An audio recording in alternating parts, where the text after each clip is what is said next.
दर्शको नमस्कार. हॅलो सह्याद्री या कार्यक्रमामध्ये आपल्या सगळ्यांचं मनपूर्वक स्वागत. मित्रहो, निसर्गानं नुकतीच कूस बदलली आहे. उन्हाळा संपवून आता पावसाळ्याला प्रारंभ झाला आहे. या पावसाळ्यामध्ये सगळा निसर्ग अगदी हिरवागार होऊन जातो. रंगीबेरंगी फुलणारी फुलं, हिरवी कंच अशी वनराई, हिरव्या डोंगरांमधून आणि दऱ्यांमधून वाहणारी नदी नाले आणि छोटे छोटे धबधबे, या सगळ्यांमुळे वातावरण अगदी आल्हाददायक असं बनून जातं. आणि या सगळ्यांमध्ये आपलं स्वतंत्र अस्तित्व घेऊन जगणारा एक अत्यंत महत्त्वाचा घटक असतो, तो म्हणजे कृमी, कीटक, पशु, पक्षी आणि प्राणी. खरं तर हे सगळे या निसर्गचक्राचा एक अत्यंत महत्त्वाचा भाग असतात. जर निसर्गचक्राचं संतुलन आपल्याला साधायचं असेल तर या सगळ्याच जीवांचं, वन्यजीवांचं संवर्धन आणि संरक्षण अत्यंत महत्त्वाचं असतं. आणि त्यातही वाघ हा तर एक अत्यंत जंगलातला महत्त्वाचा वन्यजीव. त्याचं संवर्धन केलं तर नक्कीच निसर्गाचं देखील संवर्धन आपल्याला करता येऊ शकतं. आणि म्हणूनच वन्यजीवांचं संवर्धन आणि व्याघ्र संवर्धन आणि संरक्षण या विषयावरच्या माहितीसाठी आजच्या या कार्यक्रमाचं आयोजन आपण केलेलं आहे. याविषयी आपल्याला माहिती देण्यासाठी आज आपल्या स्टुडिओमध्ये आपण आमंत्रित केलं आहे या क्षेत्रामध्ये काम करणारे सन्माननीय श्री नितीनजी देसाई. नितीनजी देसाई हे भारतीय वन्यजीव संरक्षण संस्था या संस्थेमध्ये मध्य भारताच्या क्षेत्राचे संचालक म्हणून कार्यरत आहेत. या संस्थेद्वारे प्रशिक्षण देण्याचं एक अत्यंत महत्त्वाचं कार्य केलं जात असतं. आजपर्यंत जवळजवळ 190पेक्षा जास्त कार्यशाळा या संस्थेच्या वतीने वेगवेगळ्या लोकांसाठी आयोजित केल्या गेलेल्या आहेत. त्यातून पोलीस असतील, सामान्य नागरिक असतील, वन्य कर्मचारी असतील, या सगळ्यांना या संबंधातलं प्रशिक्षण ही संस्था देत असते. आजपर्यंत जवळजवळ 7,500 ते 8,000च्या दरम्यान लोकांना या संस्थेने प्रशिक्षित केलेलं आहे. या त्यांच्या कार्यासाठी त्यांना अनेक सन्मानांनी पुरस्कार देखील प्राप्त झालेले आहेत, पुरस्कृत देखील करण्यात आलेलं आहे. याशिवाय केवळ भारतच नव्हे तर अन्य देशांमध्ये देखील त्यांनी प्रशिक्षणाचं कार्य केलेलं आहे. तेव्हा त्यांच्याकडून आपण याविषयी माहिती जाणून घेऊया. आजच्या आपल्या कार्यक्रमाचा विषय आपण ठेवलेला आहे वन्यजीव संवर्धन, काळाची गरज. सर नमस्कार. नमस्कार. कार्यक्रमामध्ये आपलं मनपूर्वक स्वागत. थँक्यू. मी आत्ताच म्हटल्याप्रमाणे वन्यजीव हे खरं तर या निसर्गचक्राचा एक अत्यंत महत्त्वाचा भाग असतो. ह्या सगळ्या पार्श्वभूमीवर या वन्यजीवांचं काय महत्त्व तुम्ही अधोरेखित कराल? वन्यजीवांचं निसर्गामध्ये अनन्यसाधारण महत्त्व आहे. वन्यजीवांशिवाय वन राहणार नाहीत आणि वनांशिवाय मनुष्य जीवन कठीण होईल. जर का एक आपण थोडक्यात माहिती घ्यायचा प्रयत्न करूया तर कसं असतं, ही सगळी अन्नसाखळी आहे. जे एलिमेंट्स असतात त्या एलिमेंट्सपासून न्यूट्रियंट्स घेऊन झाडं वाढतात, गवत वाढतात. ते भोजन म्हणून ट्रीट करून तृणभक्षी प्राणी जगतात आणि त्यांचं भोजन म्हणून त्यांना ट्रीट करून हे मांसभक्षी प्राणी जगतात. म्हणजे एका कडीतनं दुसरी कडी लागलेली आहे. त्याला आपण वेब ऑफ लाईफ म्हणतो. म्हणजे प्रत्येक प्राणी, प्रत्येक पक्षी, प्रत्येक कीटक हा एकमेकांशी कुठल्या ना कुठल्या पद्धतीने जुळलेला आहे. यातला एखादा प्राणी जर का मारला गेला किंवा तिथून बाजूला काढला गेला त्या साखळीतनं, तर त्या साखळीचा पूर्ण परिणाम होऊन ती साखळी कोसळलेला आहे आणि ह्याचा दुष्परिणाम वनांवर होईल आहे. आणि वनांवरती दुष्परिणाम झाले, वन नष्ट व्हायला लागले, तर मनुष्य जगू शकणार नाही. आणि ह्याचं उदाहरण तुम्ही आता रिसेंटली पाहताय की जो एक हवामान बदल किंवा क्लायमेट चेंज ज्याला म्हणतो आपण, हा क्लायमेट चेंजचा परिणाम आता आजपर्यंत आपल्याला वाटायचं आहे कुठेतरी बाहेर दुसऱ्या देशात होत आहे, पण ह्या आपल्या दारापर्यंत उभं झालेलं आहे आता. म्हणजे मान्सूनमध्ये, पावसामध्ये होणारा हा फरक, वनांची किंवा जो नाश होतो आहे त्याच्यामुळे हे त्याचं डायरेक्ट एक रिझल्ट आपल्याला आता डोळ्यासमोर जाणवायला लागलेला आहे. म्हणून आपल्याला वाईल्ड लाईफ वाचवणं नुसतं एक स्पीसी वाचवणं नाही आहे, तर आपण हा पूर्ण एक संच वाचवतो आहे. काय असतं की वनांचं महत्त्व आणि वन्यजीवांचं महत्त्व थोडंसं विशद करून सांगतो मी इथे, की सगळ्यात महत्त्वाचं आहे आपल्याला कार्बन सिक्वेस्ट्रेशन. काय असतं, वन जेव्हा राहतील तर तेव्हा नुसते ऑक्सिजन देत नाही, पण हवामानामधला वातावरणातला जो अतिशय विषारी जो कार्बन डायऑक्साईड आहे तो वन ॲब्सॉर्ब करतात. नुसती वन ॲब्सॉर्ब करतात असं नाही तर त्यांच्यावरती ग्रो होतात. इव्हन जंगलामध्ये गळणारी जी पानं जी जमिनीत जातात आणि त्यांचा एक मल्च तयार होतो, तो सुद्धा खूप मोठ्या प्रमाणामध्ये कार्बन सिक्वेस्ट्रेशन करतो.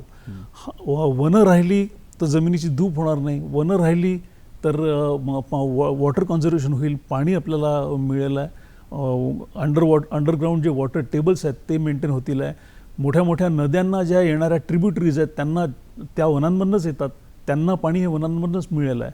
आणि वनं जर का राहिली तर ही सगळी सिस्टीम जी आहे ही सिस्टीम एफिशियंटली काम करेल आहे. पण वनांना मेंटेन करण्यासाठी आपल्याला वाईल्ड लाईफला वाचवणं फार आवश्यक आहे. कारण जर का वाईल्ड लाईफ नष्ट झाले तर वनं नष्ट होतील, वनं नष्ट झाली तर ही सगळी सिस्टीम नॉकआउट होईल आणि मानव जीवन नष्ट झाल्याशिवाय राहणार नाही.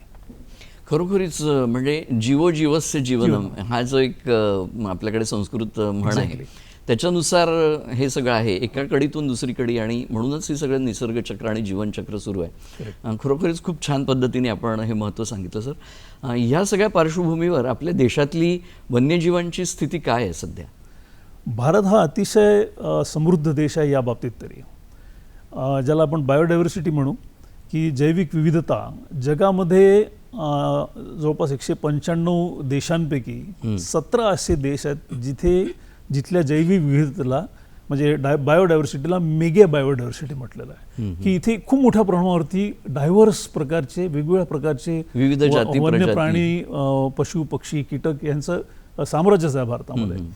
तर जगातल्या सगळ्या बायोडायव्हर्सिटीपैकी 7 ते 8% बायोडायव्हर्सिटी फक्त भारतात आढळते.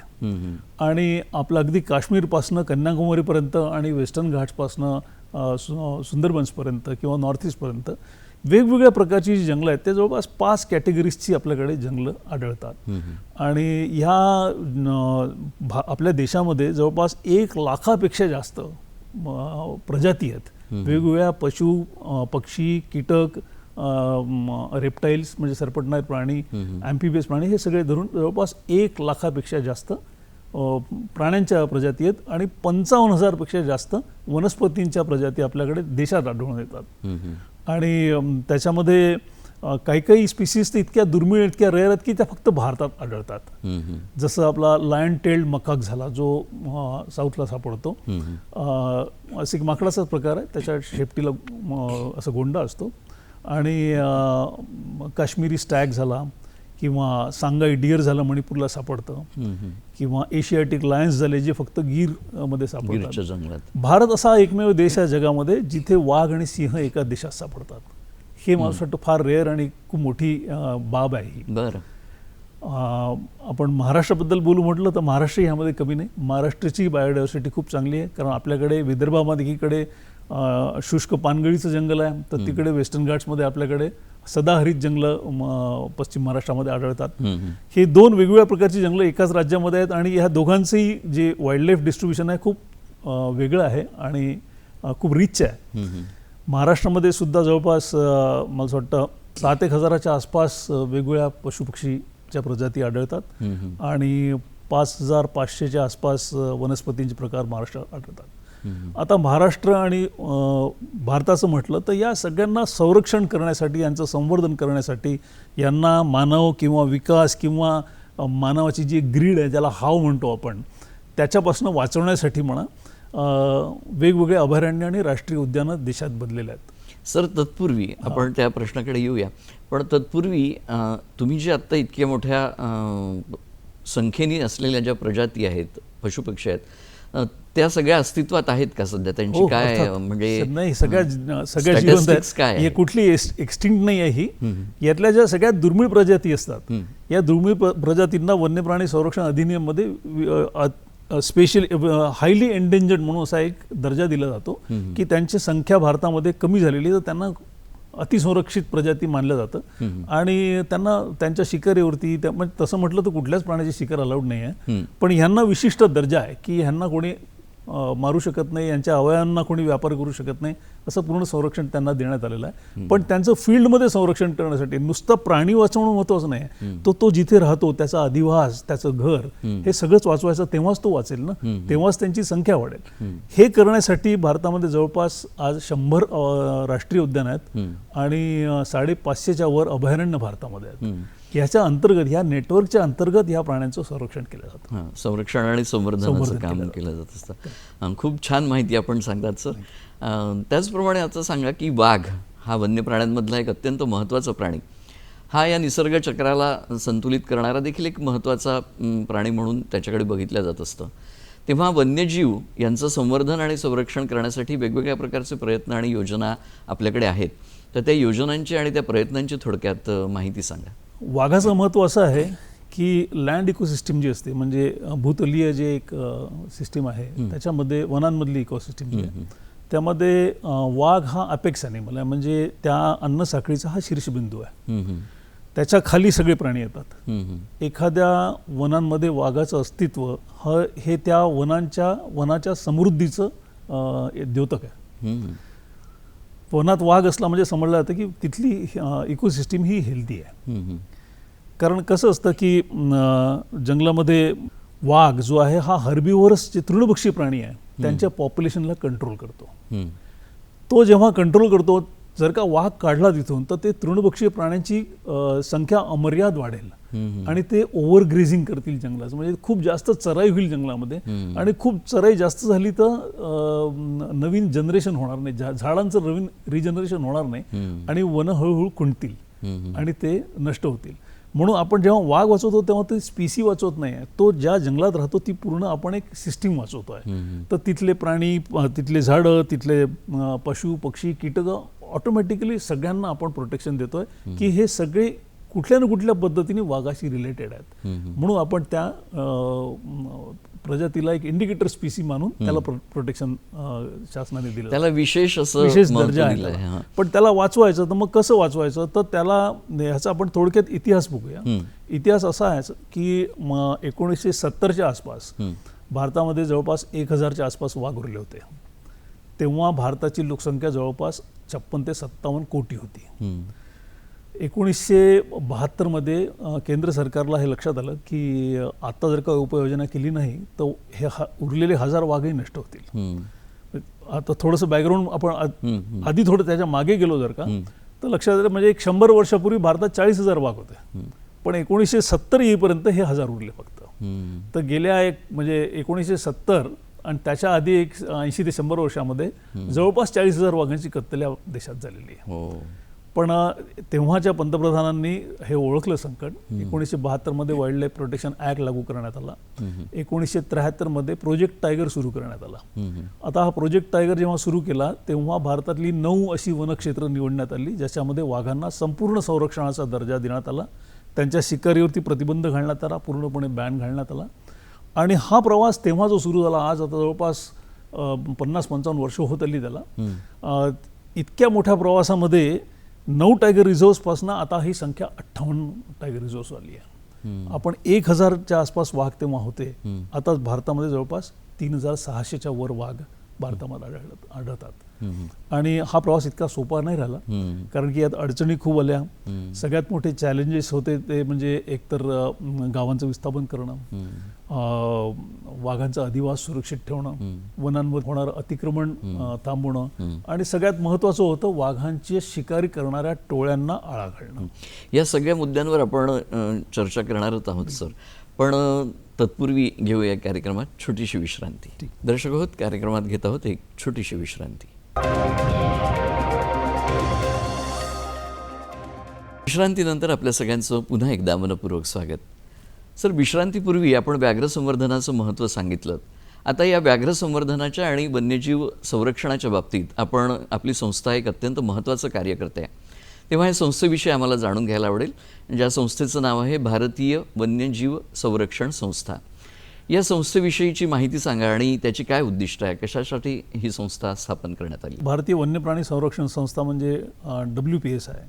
त्या संस्थेसाठी मी काम करतो आणि गेले जवळपास 28 वर्षापासून काम करतो आहे. संस्थेची स्थापना भारताच्या विख्यात वन्यप्राणी तज्ज्ञ आणि wildlife photographer Shrimati Belinda Wright नावाच्या एक ब्रिटिश महिला आहेत, त्यांनी 1994 केली.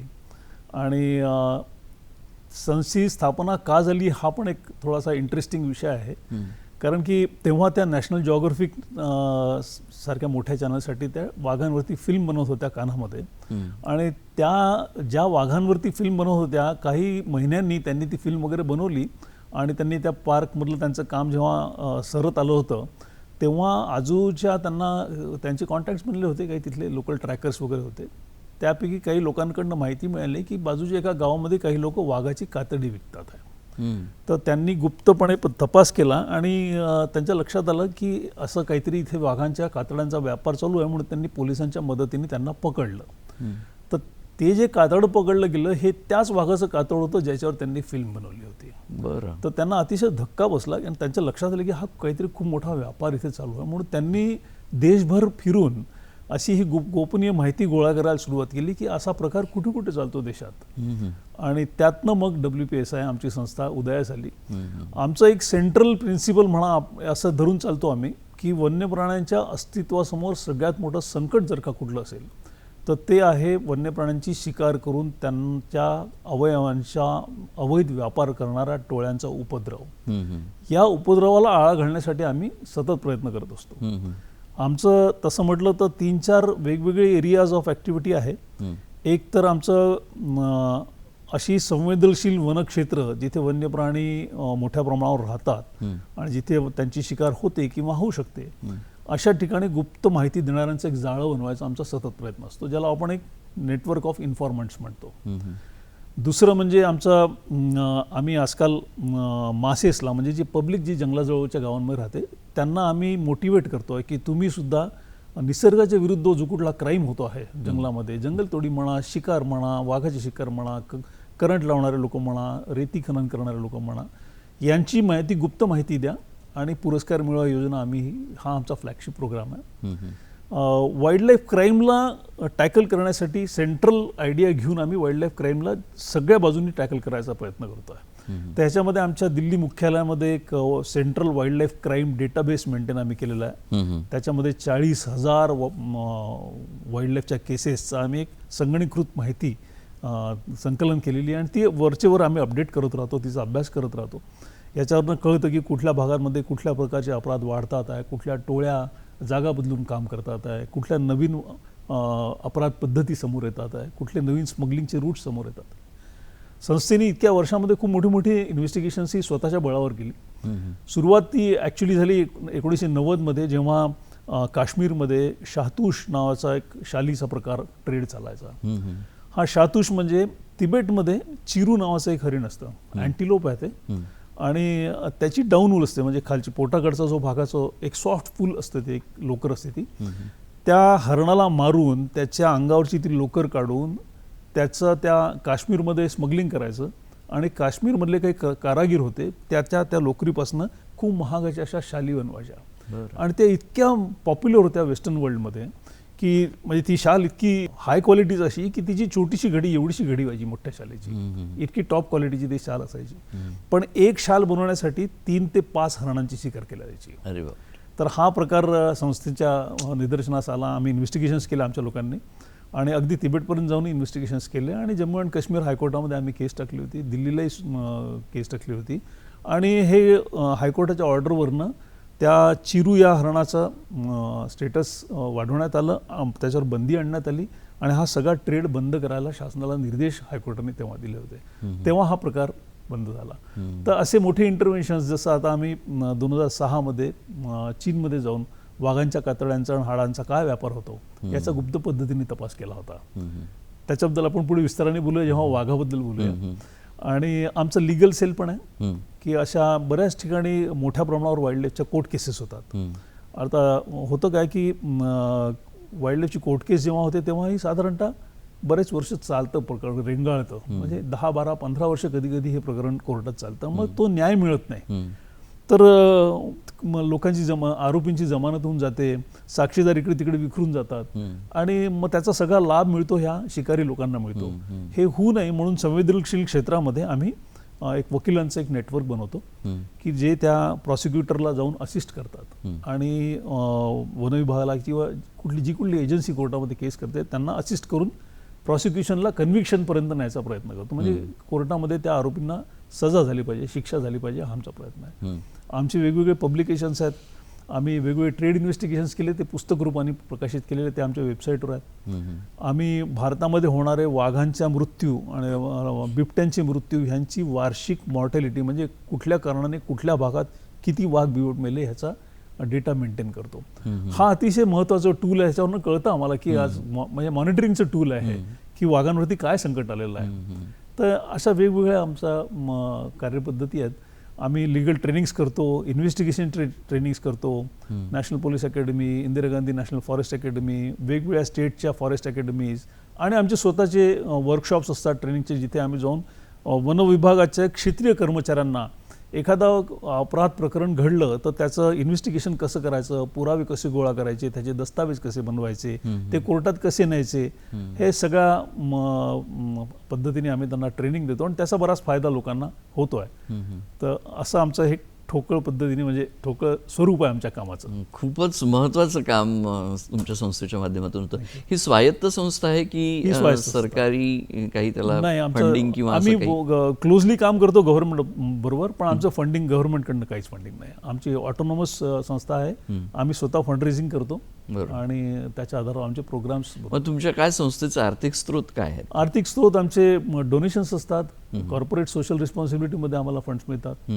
त्या पद्धतीने आम्ही एखादा प्रोजेक्ट डिझाईन करतो, त्याप्रमाणे प्रपोजल देतो CSR मध्ये, मग आम्हाला फंडिंग येतं, मग त्यातनं आम्ही काम करतो. मग या एवढ्या सगळ्या प्रोजेक्टमध्ये तुमचा शिरकाव कसा झाला? तुम्ही मला वाईल्डलाईफची आवड होती. 1988 मध्ये मला माझ्या काही मित्रांमुळे वाईल्डलाईफ, तसा मी वाईल्डलाईफमध्ये काही असा इंटरेस्ट नव्हतो, पण 2-3 माझे मित्र मागे लागले, चल जंगलात चल जंगलात. तर ते 2-3 मला जबरदस्ती घेऊन गेले आणि पहिलाच प्रसंग इतका चित्तथरारक झाला की आम्ही जंगलात गेलो एका ठिकाणी आणि अंधार होऊन गेला, आम्ही रस्ता भटकलो. मग आम्ही तलावापर्यंत पोहोचलो, तिथे एका झाडावर आम्ही आता घरी कसं जायचं म्हणून झाडावर चढून बसलो, कारण खूप आवाज यायला लागले जंगलात. तर आम्ही मोटरसायकली कुठेतरी लपवल्या आणि झाडावर चढून बसलो आणि तिथे समोर एक बिबट्याची पेअर आली आणि अंधार पडत होता आणि ते त्यांनी आम्हाला पाहिलं आणि ते पळाले नाही, ते आम्हाला पाहत तिथे खूप वेळ बसले, गुडूप अंधार होईपर्यंत. आणि कशी तरी आम्ही ती रात्र तिथे काढली, पण ते इतकं चित्तथरारक होतं की त्यामुळे ते काय म्हणतात तसं एक काहीतरी ॲडिक्शन झालं मला जंगलाचं की नाही हे खूपच थ्रिलिंग आहे. त्यामुळे मी सतत जंगलात जायला लागलो. त्याच्यानंतर मग पेंच अभयारण्याच्या जवळ एक मानसिंगदेव नावाचं जंगल आहे, त्या जंगलाचा आम्ही 1990 ते 1993 मध्ये पूर्ण सर्व्हे केला. तिथे किती वाघ आहेत, कुठल्या प्रकारच्या वनस्पती आहेत, कुठे वॉटर होल्स आहेत, तिथे अभयारण्य बनू शकतं का, हा आम्ही सगळा अभ्यास केला आणि शासनाला आम्ही रिकमेंड केलं होतं की ते अभयारण्य बनवा आणि ते बनलं. म्हणजे अपघाताने आलो आणि नंतर मग ही पॅशन रमले आणि हीच हॉबी झाली आणि हाच माझं प्रोफेशन झालं. सर, आपण आणखी माहिती जाणून घेऊ याविषयी, पण आता वेळ झाली या कार्यक्रमामध्ये एक छोट्याशा विश्रांतीची. दर्शक हो, कार्यक्रमात घेऊया एक छोटीशी विश्रांती. विश्रांतीनंतर कार्यक्रमामध्ये आपल्या सगळ्यांचं पुन्हा एकदा मनपूर्वक स्वागत. आपण बघत आहात कार्यक्रम हॅलो सह्याद्री आणि आज या कार्यक्रमामध्ये वन्यजीव संरक्षण काळाची गरज याविषयी आपण चर्चा करत आहोत. आणि या चर्चेमध्ये सहभागी होण्यासाठी माझ्या समवेत स्टुडिओमध्ये आहेत या क्षेत्रातले तज्ज्ञ श्री नितीन देसाई. नितीनजी, या विश्रांतीपूर्वी आपण एकंदरीतच तुमच्या संस्थेविषयी माहिती सांगितलीत. या तुमच्या संस्थेच्या माध्यमातून व्याघ्र संवर्धन आणि संरक्षण याचं देखील काम तुम्ही महत्त्वाचं करता आहात. तर एकंदरीतच वाघांची जी संख्या वाढण्याचं जे प्रमाण आहे, तुम्ही मगाशी बोललात ते की 1000 ती संख्या होती, ती नंतर 3900पर्यंत साधारण वाढली. त्यावेळची जी आव्हानं आणि आत्ताची आव्हानं यांची सांगड घालून तुम्ही काय सांगाल की संख्या वाढणं ही चांगलीच आहे वाघांची, पण वाघांच्या संख्या वाढल्यामुळे देखील काही आव्हानं निर्माण झाली आहेत का, म्हणजे आधीची आणि पूर्वीची, याच्याविषयी माहिती सांगा. वाघांची संख्या वाढली हा इतिहास जर का आपण बघितला थोडक्यात, तर तशी खरी सुरुवात ही 1973 नंतरच पकडावं लागेल. 1000 ही बेस पॉप्युलेशन पकडून जर का आपण चाललो तर पूर्वी वाघांची गणना करायची जी पद्धत होती ती वाघांच्या पायाचे ठसे त्याचे चित्र काढून किंवा त्याचे प्लास्टर ऑफ पॅरिसचे कास्ट बनवून मग त्याच्यावरनं एक अनुमान लावला जायचं की इतके वाघ इथे असतील. आणि हळूहळू टेक्नॉलॉजी वाढली, सायन्सनी प्रगती जशी केली तसे कॅमेरा ट्रॅप्स आले आणि आता 2006 ही पद्धत अशी वापरली जाते की जंगलामध्ये कॅमेरा ट्रॅप लावले जातात आणि वाघाच्या साईडचा फोटो घेतला जातो. कारण प्रत्येक वाघाचे पट्टे हे युनिक असतात.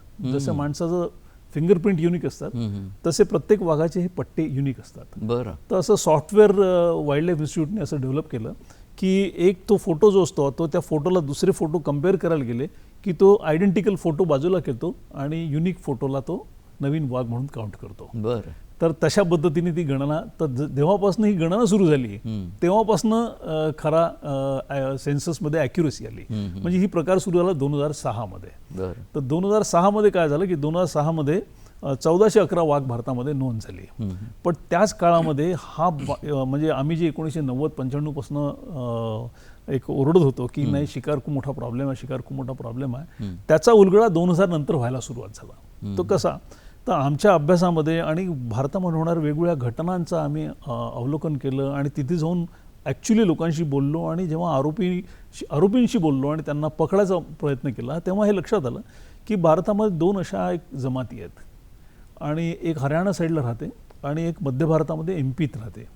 ह्या जमाती ह्या पारंपरिक शिकारी जमाती आहेत. यांना शिकारीच्या व्यतिरिक्त कुठलंही कामधंदा येत नाही. बरं. यांना पारंपरिक शिकारी असल्यामुळे कुठल्या जंगलात कसं जायचं, तिथे किती वाघ वावरतात, त्या वाघांना कसं अडकवायचं, मग त्या वाघांना अडकवण्यासाठी त्यांनी एक विशिष्ट प्रकारचे असे लोखंडी सापळे बनवतात ते लोक आणि ते वाघाच्या याच्या रस्त्यावरती ते जमिनीखाली पुरतात आणि इतके बेमालूम पुरतात की वाघाला बिलकुल शंका येत नाही की इथे माणसाने आपल्यासाठी काहीतरी लावलं आहे आणि त्यामध्ये त्यांचा पाय अडकतो.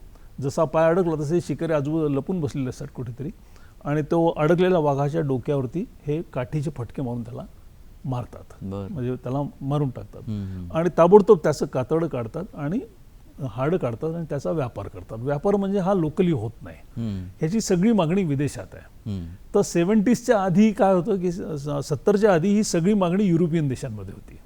कारण की तिथल्या देशांमध्ये म्हणजे जे पैसेवाले लोक आहेत, श्रीमंत लोक आहेत, संपन्नता, ते वाघांचे कोट घालायचे, जॅकेट बनवायचे आणि असं नुसते वाघच नाही इतरही खूप दुर्मिळ प्राण्यांचे मिंक वगैरे किंवा पोलर बेअर वगैरे ऐकलं असेल तुम्ही, अशा खूप अति दुर्मिळ प्राण्यांचे सुद्धा ते कोट घालायचे. तेव्हा तिथे जनजागरण नव्हतं. पण लंडन पोलिसांनी वगैरे ऑपरेशन चार्म सारखे ऑपरेशन्स केले आणि तिथे जनजागरण जेव्हा आलं, जनसामान्यांमध्ये एक जागरूकता आली की हे बरोबर नाही आहे की कितीही श्रीमंत झाला म्हणून ह्याला वाईल्ड लाईफचं असं मिरवायचं काही अधिकार नाही आहे त्याला. तर लोकांनी असं स्किन घालणाऱ्या लोकांवरती थुंकायला लागले, शाई फेकायला लागले, तर लोकांना लाज वाटायला लागली. तर तो प्रकार बंद झाला. हा प्रकार बंद झाला जवळपास 95 मध्ये वगैरे बंद झाला. 1995च्या सुमारास कमी झाला, अगदीच म्हणजे नाहीसा झाला. पण वाघांची कातड्यांची मागणी आणि हाडांची मागणी मात्र कायम होती. तर ती का कायम होती, तर ह्याचा अभ्यास केल्यावर लक्षात आलं की सगळी मागणी हाडांची पर्टिक्युलरली चीनमध्ये जाते. तर चीनमध्ये काय आहे, असं का हाडं एवढ्या मोठ्या प्रमाणावर चीनमध्ये का चालली आहेत. तर आम्ही 2006 मध्ये चीनमध्ये गेलो. तर आणि चीन आणि तिबेटमध्ये गुप्त पद्धतीने आम्ही तपास केला. तेव्हा लक्षात आलं की भारतातनं मारून आलेल्या वाघांचे कातडे हे तिथले काही एका विशिष्ट जमातीचे लोक आपल्या वार्षिक सणासुदीच्या प्रसंगाला त्याचा एक विशिष्ट चादरीसारखा असा मोठा ड्रेस बनवायचे आणि असा ड्रेस असायचा की ते वाघाचं डोक्याकडचा भाग जो असतो कातड्याचा तो उजव्या खांद्यावर येईल आणि वाघाचा उजवा पंजा हा त्यांच्या हृदयावर येईल, अशा पद्धतीने ते ड्रेस बनवायचे आणि ते घालून ते मिरवायचे. तर ही त्यांची परंपरा नव्हती. त्यांची परंपरा होती सिल्कच्या कापडांचं बनवायचं. पण हे कोणाच्या तरी डोक्यात खूळ आलं की वाघाच्या कातड्यांपासून बनवून आणि ह्यांनी एक फॅशनचं रूप धारण केलं आणि आपले वाघ सरळ विनाशाकडे ढकलले गेले. तर हा आम्ही पूर्ण तपास केला आणि लक्षात आलं की नुसते कातड्या नाही तर चीनमध्ये ट्रॅडिशनल चायनीज मेडिसिन म्हणजे जसं आपला आयुर्वेद आहे तसं त्यांच्याकडे एक मेडिसिन पद्धती आहे. त्याच्यामध्ये माणसाच्या हाडांच्या संबंधित कुठल्याही व्याधी असल्या त्याच्यावरती बनलेलं कुठलंही औषध असेल त्यामध्ये वाघांच्या हाडांचा अंश असेल तर ते औषध प्रभावी मानलं गेलेलं आहे. आता दुर्दैवाची बाब ही आहे की तिथल्या ह्या औषध बनवणाऱ्या लोकांचा एक कॉमन समज आहे की ही हाडं ही झूमधल्या वाघाची नसावी, ही जंगलातल्या वाघाची असावी. त्यामुळे प्रेशर आपल्या वाईल्ड टायगर्सवर आलं. तर हा अगदी इक्वेशन सोपं होतं बिलकुल हे, की मोठ्या पद्धतीने लोक मोठ्या प्रमाणात आपल्याकडे लोक शिकार करत होते भारतात. सगळ्या माल नेपाळ मार्गे, तिबेट मार्गे चीनला जात होता. आणि हे सगळं आम्ही एक्सपोज केलं. जागतिक स्तरावर युनायटेड नेशन्स समोर आम्ही या बाबी ठेवल्या आणि त्याचा रिपोर्ट्स बनले. आणि भारताला युनायटेड नेशन्सनी स्ट्रॉंगली सांगितलं की तुम्ही हा प्रकार सगळा आटोक्यात घाला, आणा. चायनीज गव्हर्नमेंटला सांगण्यात आलं की हे स्मगलिंग बंद करा, हा वापर बंद केला.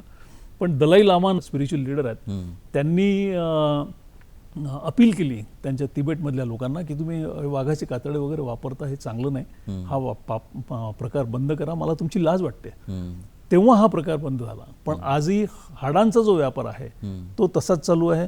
पूर्वी जी कातड्यांची मागणी तिबेटमध्ये होती ती आता मेनलँड चीनमध्ये गेलेली आहे. कारण चीन हा अतिशय समृद्ध देश झालेला आहे, लोकांकडे खूप पैसा झालेला आहे आणि करायला काही विशेष नाही. तर मग आता करायचं काय?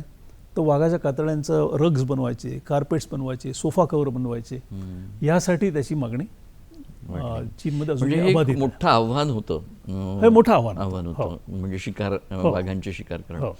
तर मग आता सध्या त्याला बऱ्यापैकी पायबंद घातला गेलेला आहे असं तुमच्या बोलण्यावरून येत आहे की आणखी ते आव्हान अजूनही कायम आहे? नाही, या ज्या टोळ्या होत्या काय आहे त्याची? परिस्थिती अशी आहे सध्या की 2013 बघा महाराष्ट्रात एक मोठी केस झाली होती.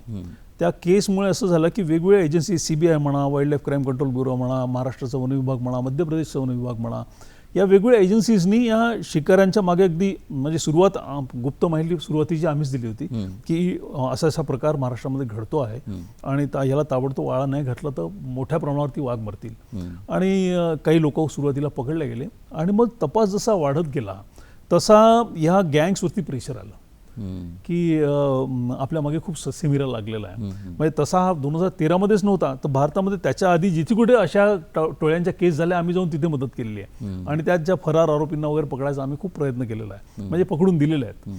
तर त्यांना लक्षात आलं की वाघ मरणं हे थोडंसं आता रिस्की आहे, आपल्या मागे ससेमिरा लागतो. म्हणून त्यांनी 2014 असं एक पंचायतीमध्ये त्यांच्या डिसिजन घेतलं की सध्या आपण वाघाला हात लावू नये.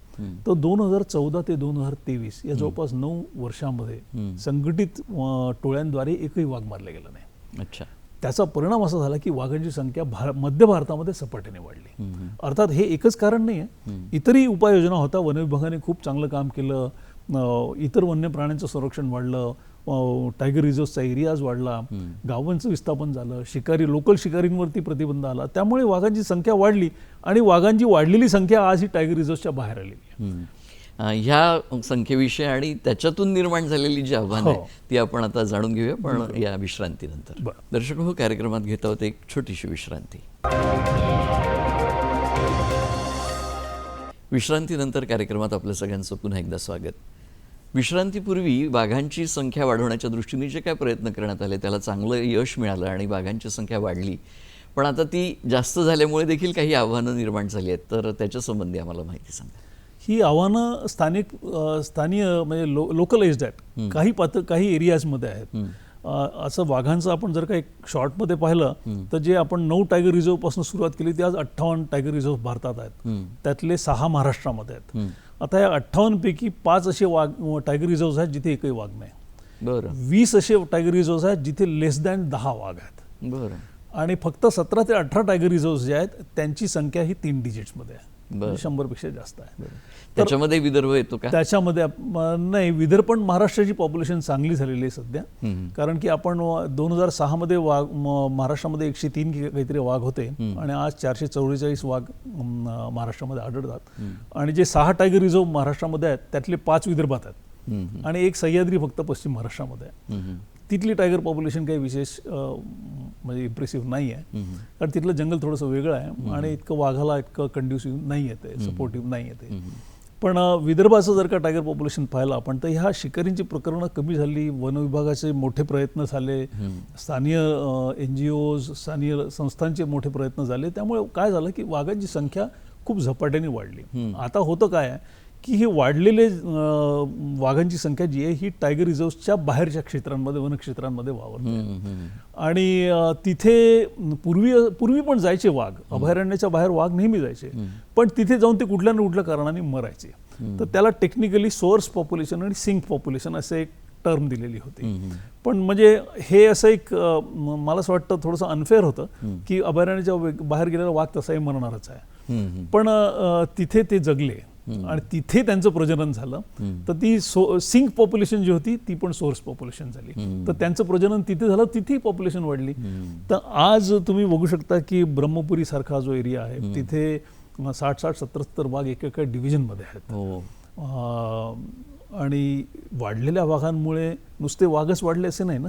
तर आपण 1970 मध्ये भारताची लोकसंख्या 58 कोटी होती, आज ती 145 कोटी आहे. नॅचरली गावांमध्ये सुद्धा ह्युमन पॉप्युलेशन वाढलेली आहे. समाजाची गरज आहे, लाकडं हवे, चरायला जागा हवी, जंगलांमधनं छोटे मोठे मायनर फॉरेस्ट प्रोड्यूस कलेक्ट करायचे आहे, लोक जंगलात जातात आहे. आणि वाघाचं काय आहे की वाघाला सगळं चालतं. वाघाला गाड्या गेलेल्या चालतात, सफारी कार्स गेलेल्या जातात, पण वाघाला त्याच्या जंगलात पायी फिरणारे माणसं नाही आवडत. बरं, हे त्याचा स्वभाव आहे. हा त्याला पायी चालणारे लोक, त्याच्या राज्यामध्ये पायी चालणारे लोक आवडत नाही. तर त्या होतं काय की मोस्टली हे अटॅक कधी होतात जेव्हा लोक जंगलात जातात. म्हणजे आउट ऑफ मला वाटतं 100 पैकी 70 तरी अटॅक असे असतील की लोक जंगलात गेलेले आहेत, काड्या विचत बाया चाललेल्या आहेत, वाघ नाल्यात झोपलेला आहे आणि ह्या त्याच्या जवळ जाऊन बसले, म्हणजे आवाज किंवा कधी वासरू गाई असं पण असंही होतं की बरेच गाई चरायला गेलेल्या आहेत, वाघांनी एखाद्या कालवडीवर किंवा गायीवर हल्ला केला तर हा गुराखी आपली गाय वाचवला त्या वाघावरती कुऱ्हाड घेऊन धावून जातो. मग तो गाय वाघ त्या धरलेल्या गायीला सोडतो आणि गुराखीला पकडतो. आणि वाघाची माणसाची शक्तीची काही बरोबरीच नाही. एक पंजा मारला की माणूस मरतो. पण हे एक मोठं आव्हान झालंय की मानवी अस्तित्व आणि वन्यजीव यांचा जो संघर्ष आहे. पूर्वी टायगर कॉन्झर्वेशन वॉज म्हणजे हा प्रॉब्लेम होता, खूप कमी वाघ होते, त्याच्याकडे त्या दृष्टीने पाहायला गेलं. आज खूप जास्त वाघ काही भागात झालेला आहे, तर आपल्याला त्या दृष्टीने त्याच्याकडे पाहून चालणार नाही, वेगळ्या दृष्टीने पाहावं लागेल. याची काय कारण असतील? कारण वाघ अगदी शहरापर्यंत येऊन पोहोचतात. तर ह्याची काय कारण असतील? कारण म्हणजे असं आहे की अधिवास कमी पडतोय, कॉम्पिटिशन वाढलेली आहे, स्पेस वाघांना कमी पडते. बरं, ज्या ज्या ठिकाणी कॉन्फ्लिक्ट आहे त्या ठिकाणी हे पण एक कारण आहे. तुम्ही बघाल जर का वाघांच्या मृत्यूचं कारण पाहिलं तर मॅक्सिमम वाघ एक नंबरवरती जे कारण येतं ते आपसातल्या संघर्षामुळे मेलेले आढळतात. शिकार आता 1 नंबरवर नाही आहे, शिकार आता 2 नंबरवर 3 नंबरवर गेलेली आहे. सगळ्यात जास्त वाघ मरतात आहे आपसी संघर्षामुळे. तर संघर्ष का होतोय? कारण जंगलामध्ये त्यांचा अधिवास त्यांना कमी पडतोय.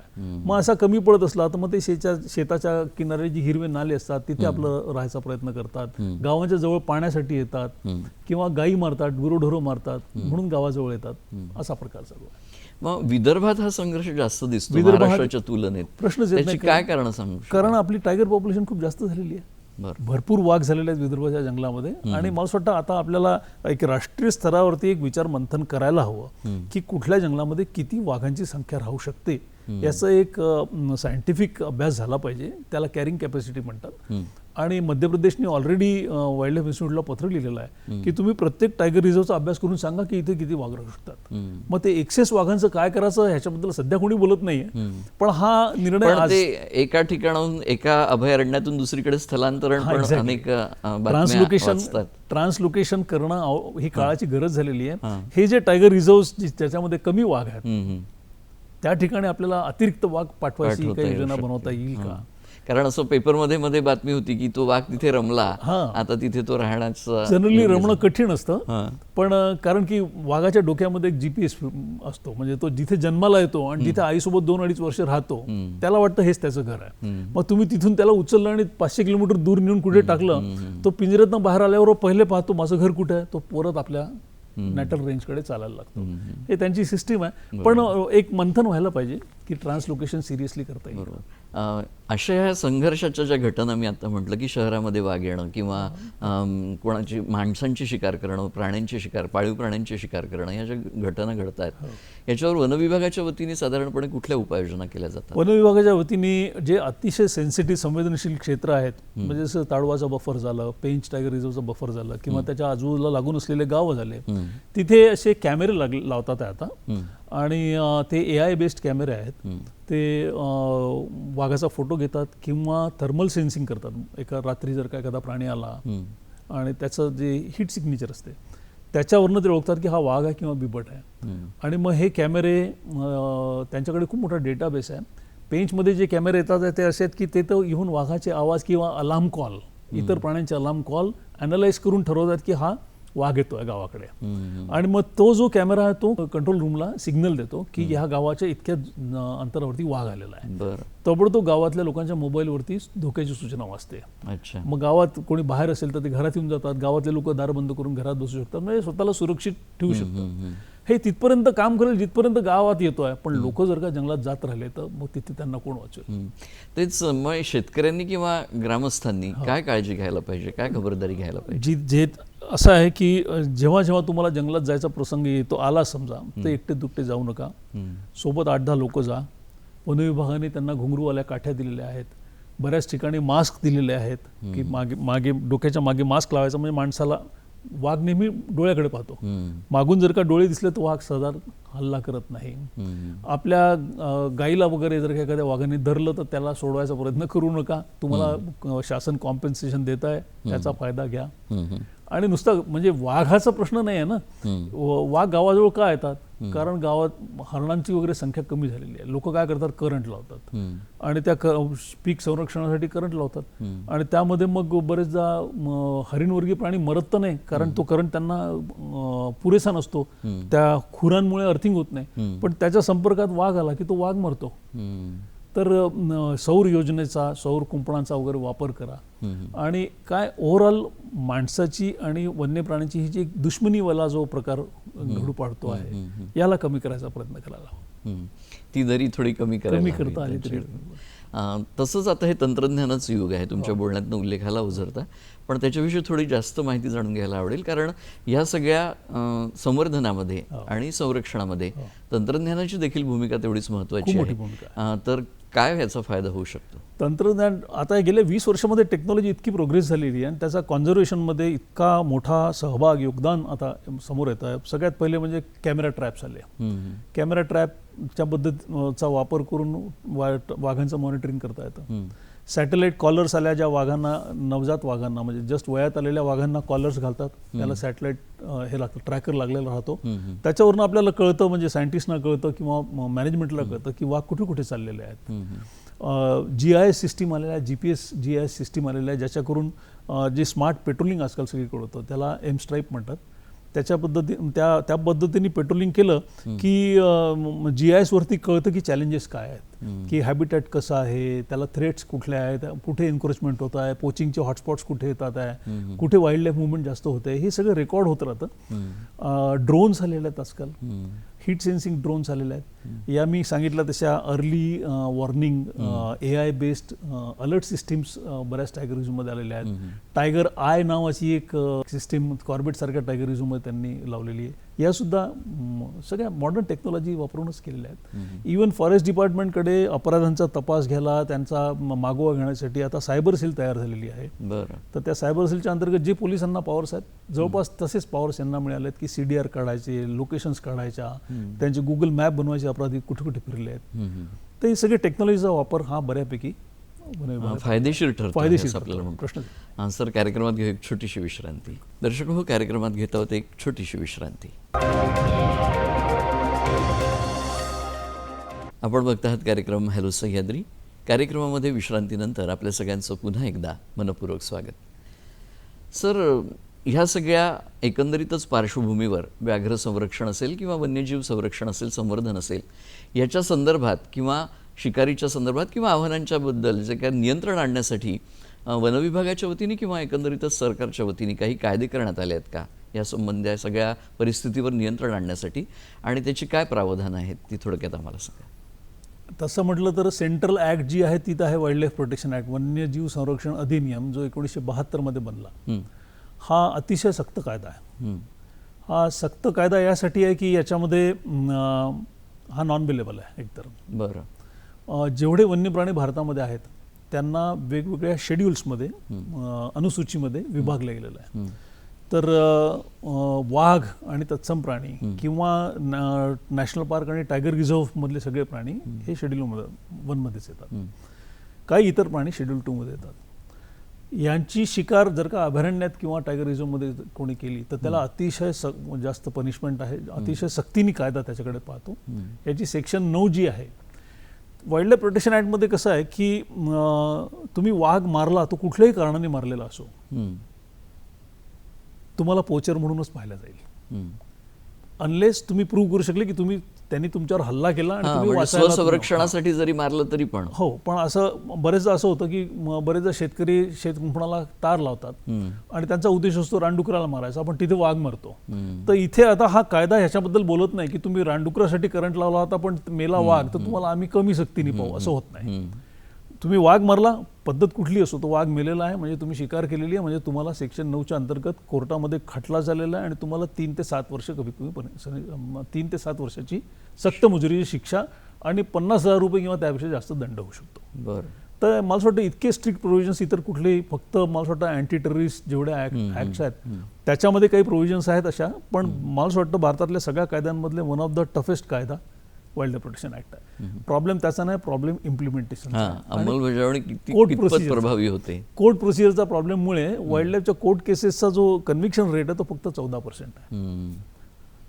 त्याच्यामुळे नियंत्रण नियंत्रण होत आहे, लोकांना तो जाणवतो, पण अजून त्याला तेवढं गांभीर्य त्याच्या प्रती अजून जास्त प्रभावी पद्धतीने त्याला इम्प्लिमेंट करायला करता पाहिजे. येईल. सर, वाघ बघणं हा एक प्रत्येक सामान्य माणसाचं एक स्वप्न असतं की आपण जंगलात जावं, पर्यटन करावं, वनपर्यटन करावं, तिथला आपण निसर्गाचा आनंद घ्यावा. हो. तर या वनपर्यटनाच्या वेळेला वाघाचं दिसणं हो. आणि त्याचं अस्तित्व हो. ह्याला कुठे बाधा पोचते का? हो. काय वाटतं आपल्याला? असं आहे की एखाद्या टायगर रिझर्वचा एक फक्त छोटासा पोर्शन जो असतो तो टुरिझमसाठी किंवा पर्यटनासाठी ओपन केलेला असतो. पूर्ण टायगर रिझर्व ओपन नसतो. पण आणि हा टुरिझम कशासाठी आहे तर ॲक्च्युली हे जनसामान्यांमध्ये वाघांबद्दल, निसर्गाबद्दल प्रेम वाढावं, त्यांना त्यांचं ज्ञान वाढावं. आणि ही एक विंडो आहे, कॉन्झर्वेशनची एज्युकेशन विंडो आहे. सफारी म्हणजे कॉन्झर्वेशनसाठी असलेली एज्युकेशन विंडो आहे की जास्तीत जास्त लोक येतील, पाहतील, जागरूक होतील आणि काहीतरी योगदान देतील. पण ते ॲक्च्युली होतं उलटं आहे की लोक पर्यटन करणारे बरेचसे लोक असं वागतात की हे जंगल त्यांच्यासाठी बनलेलं, वाघासाठी नाही. तर इथे प्रायोरिटी आपल्याला सेट करावं लागेल. टायगर रिझर्व हा टुरिझमसाठी नाही, हा टायगर्ससाठी आहे. हा वाईल्ड लाईफ फोटोग्राफर्ससाठी नाही आहे, हा वाईल्ड लाईफसाठी आहे. तर हे आपल्याला एक डिस्टिंक्शन ठेवावं लागेल आहे. आणि सगळे सफारीचे नियम पाळून आणि वाईल्ड लाईफचे सगळे जे त्यांचे जे लिमिटेशन्स आहेत ते पाळून ते डिस्टर्ब होणार नाही अशा पद्धतीने पर्यटन, रिस्पॉन्सिबल टुरिझम ज्याला म्हणतो आपण, ते केलं तर पर्यटनाला काय हरकत नसावी. सर, या सगळ्यांमध्ये आता सामान्य नागरिक किंवा वनमित्र किंवा पर्यटक ह्या सगळ्यांचा काय सहभाग असू शकतो, आपल्याला काय वाटतं? बघा, असं आहे, कॉन्झर्वेशन मुवमेंट जी आहे ती आज काही नवीन नाही, खूप जुनी आहे. 50-55 वर्ष झाले आज कॉन्झर्वेशन मुवमेंटला. जितके म्हणजे समाजामध्ये जितके चांगले लोक आहेत तितके वाईटही लोक आहेत. पण आपल्याला लोकांना हेच अपील करायचं आहे की निसर्ग संवर्धन हे घरून सुरू होतं. मग प्रत्येक जण जाऊन वाघच वाचवेल असं नाही आहे. तर प्रत्येक नैसर्गिक संसाधन जे आहे ते आपण जितकं कमीत कमी वापरू तितकंच आपण निसर्ग संवर्धनाला योगदान देतो आहे. तर गावातल्या लोकांसाठी तर मेसेज एकच आहे की शक्यतोवर जितकं शक्य असेल तितकं कमीत कमी फर्टिलायझर्स वापरा, कमीत कमी पेस्टिसाइड्स वापरा, सौर कुंपणांचा वापर करा. वन विभागाने वरचेवर दिलेले जे दिशानिर्देश आहेत त्यांचं पालन करा, त्यांच्या योजनांचा लाभ घ्या. आणि वन्य प्राण्यांपासची हत्या करणारे, अवैध शिकार करणारे, जंगल चोरी करणाऱ्या लोकांच्या उपद्रवांबद्दल आम्ही सगळ्या गावांमध्ये आमचे पोस्टर लागलेले आहेत. शासनाचे सुद्धा एक टोलमुक्त योजना, टोल फ्री योजना नंबर आहे, त्याच्यावरती तुम्ही माहिती द्या आणि अशा उपद्रवी लोकांना पकडण्याचा प्रयत्न करू. म्हणजे त्यासाठी गुप्त माहिती द्या आणि पुरस्कार मिळवा, योजनेचा लाभ घ्या. आणि एकंदर वन्य प्राणी वाचवणं ही फक्त शासनाची जबाबदारी नाही, ही भारतातल्या प्रत्येक जबाबदार नागरिकाची सुद्धा जबाबदारी आहे. खूप छान संदेश आपण या निमित्ताने दिलात सर, आणि खूप छान माहिती आम्हाला सांगितली की अनेक मनोरंजक आणि तेवढ्याच चित्तवेधक पण माहितीपूर्ण अशी सगळी माहिती आपण आपल्या चर्चेतून आम्हाला दिली. आज वेळात वेळ काढून आपण या ठिकाणी आलात ही आणि इतक्या छान गप्पा आमच्याशी मारल्यात, ही माहिती आम्हाला दिली, याबद्दल नागपूर दूरदर्शनच्या वतीने आपले मनपूर्वक आभार मानतो आणि थांबतो. नमस्कार. थँक्यू.